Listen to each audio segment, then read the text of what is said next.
Hello everyone. Now I'm going to report the three different groups of Muslims identified in colonial sources. Introduction. During the colonial period, various historical records and documents identified distinct groups of Muslims in the Philippines. These groups played significant roles in the political, economic, and social landscape of their respective regions. This report provides an overview of three major Muslim groups as described in colonial sources: the Maguindanaon, the Tausug, and the Maranao. The Maguindanaon people primarily inhabited the Cotabato region in Mindanao. Colonial sources describe them as politically organized under the Sultanate of Maguindanao, which exerted influence over trade, governance, and military affairs in the area.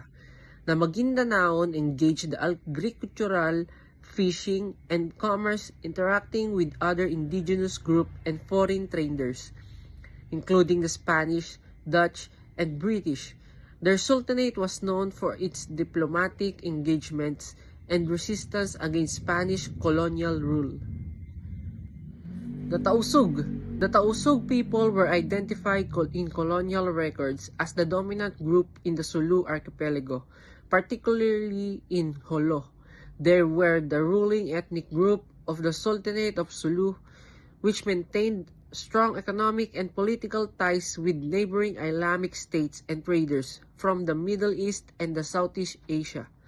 The Tausug were renowned as fierce warriors and seafarers, actively resisting Spanish incursions in their territories. They also engaged in trade, particularly in pearls and maritime goods, making Sulu an important commercial hub during the colonial period. The Maranao, as documented in colonial sources, resided around Lake Lanao in Mindanao. They were known for their rich cultural traditions, elaborate architectures, and skilled craftsmanship, particularly in metalwork and weaving.